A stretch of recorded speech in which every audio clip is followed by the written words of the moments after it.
Good day and welcome to Big Bad Tech. I'm your instructor, Jim Pytel. Today's topic of discussion is the use of the scientific calculator when dealing with complex numbers. Our objective is to examine how scientific calculators handle complex numbers. We'll learn how to enter a complex number in rectangular or polar format, learn to interpret the display, learn to convert between rectangular and polar format and vice versa, perform basic math functions, and isolate specific components of a complex number using the scientific calculator. The lecture is predicated on the assumption the viewers watch the Complex Numbers, Complex Math lecture available at the Big Bad Tech channel. If you haven't watched this lecture yet or only dimly recall its contents, please take the time to do so now. This lecture presumes the viewer has more than a passing familiarity with complex numbers. If you've been following the lecture series in its intended sequence, you're no doubt capable of manually converting, adding, subtracting, multiplying, dividing, negating, and isolating specific components of complex numbers expressed in either rectangular or polar format. While reliable, there's admittedly a degree of tedium and labor associated with manual techniques that erode some of the magic, and perhaps we could employ more automated methods to yield quicker results. Luckily, the Texas Instruments TI-89 Titanium Edition Scientific Graphing Calculator can handle complex numbers in both rectangular and polar format. Recall from way back in the Basic Electronics 1 DC Circuit Analysis playlist DC Math lecture, and again in the more recent Sine Waves lecture available at the Big Bad Tech channel, we placed our scientific calculator in a specific operational mode. If you've done so already, you're in the clear, but if not, here's the procedure to do so. The single most important key in the TI-89 is the mode key. This accesses three basic setup screens accessible via the F1, F2, and F3 keys below the main screen. The first screen has four options that need to be set up properly: display digits, angle, exponential format, and complex format.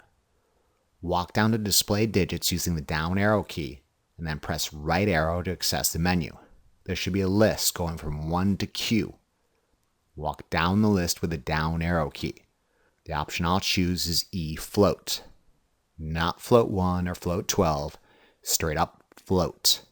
Option E, between D, fixed 12, and F, float 1. Press enter to save this option. Using this setting, the calculator spits out answers using as many decimal places as it can, and you're free to round it to the degree of precision required. Most of the time, I tell my students to use the most appropriate engineering prefix and just round it to the tenths place. Don't make a big deal out of this.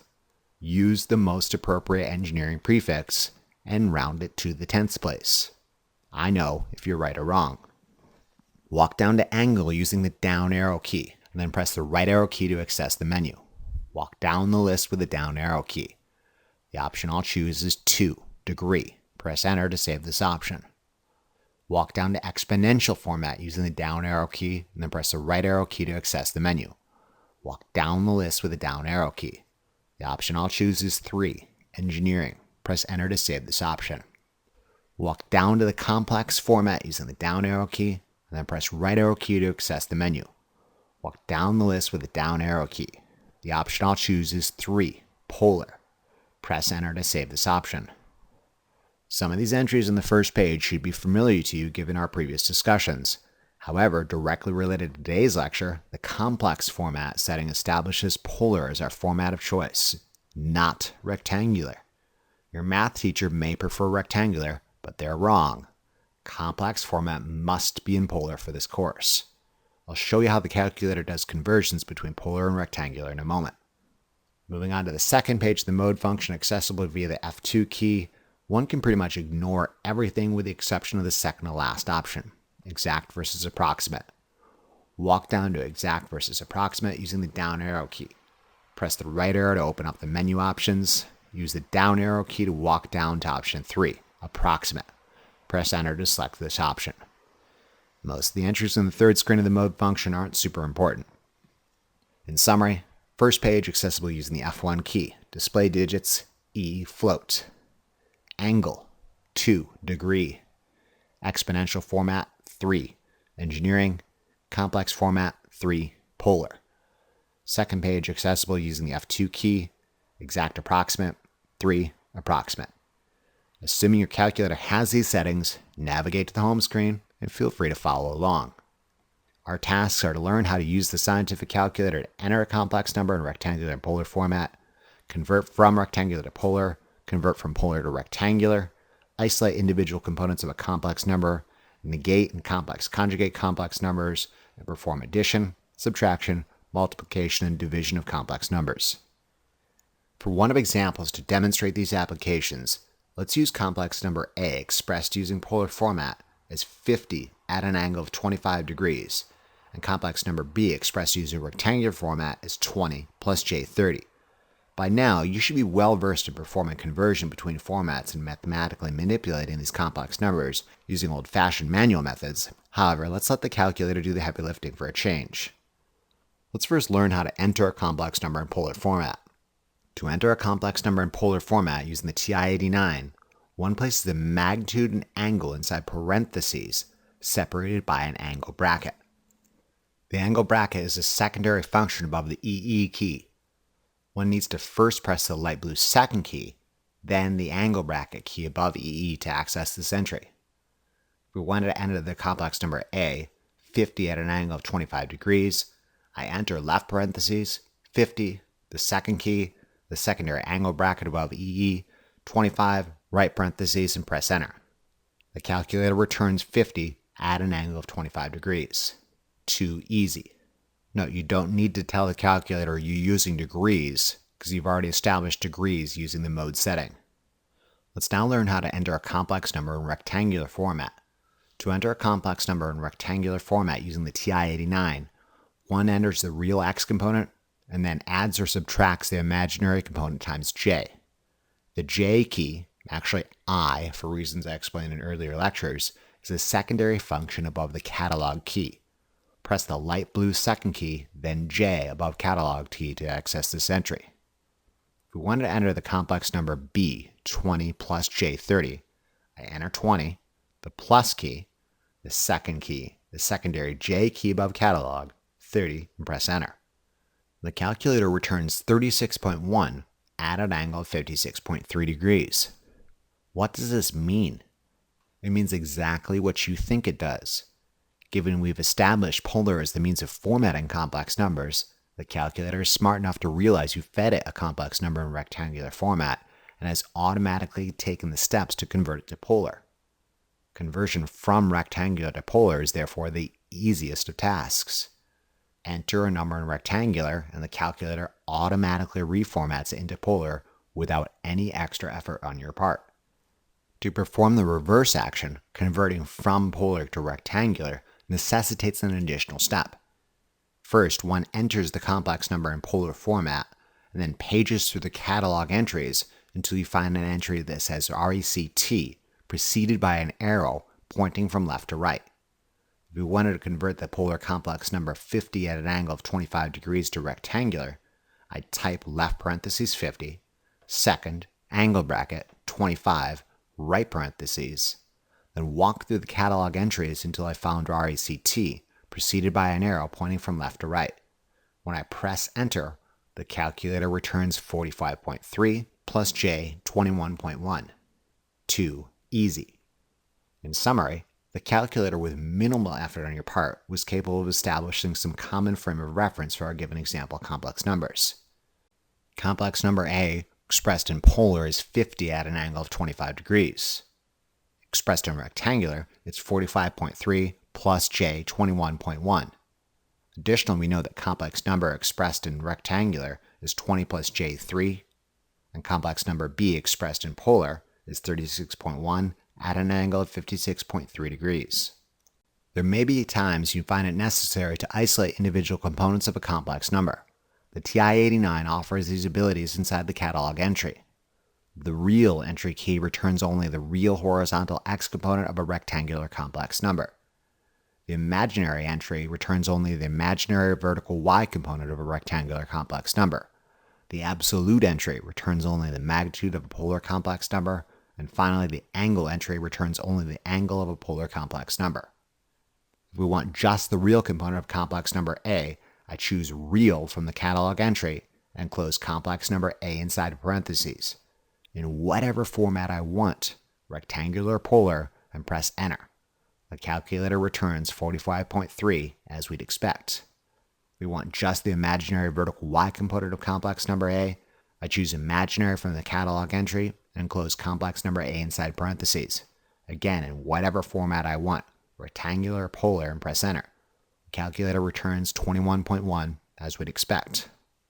We want just the magnitude of complex number A. I choose absolute from the catalog entry and enclose complex number A inside parentheses in whatever format I want, rectangular or polar, press enter. The calculator returns 50 as we'd expect. Finally, if we want just the angle of complex number A, I choose angle from the catalog entry and enclose complex number A inside parentheses in whatever format I want, rectangular or polar, and press enter. The calculator returns 25 degrees as we'd expect. By all means, pause the lecture and attempt to isolate the individual components of complex number B using the scientific calculator. Again, you can enter complex number B using any format you want, rectangular or polar. The calculator is smart enough to recognize the exact data you seek. If you're tracking, you should have obtained the following results. The real horizontal x component of complex number B is 20. The imaginary vertical y component of complex number B is 30. The magnitude of complex number B is 36.1. And finally, the angle of complex number B is 56.3 degrees. Let's now examine negation and complex conjugation of complex numbers using the scientific calculator. To negate a complex number using the scientific calculator, one simply precedes the complex number of interest with a negative sign, not the minus key, or multiplies it by -1.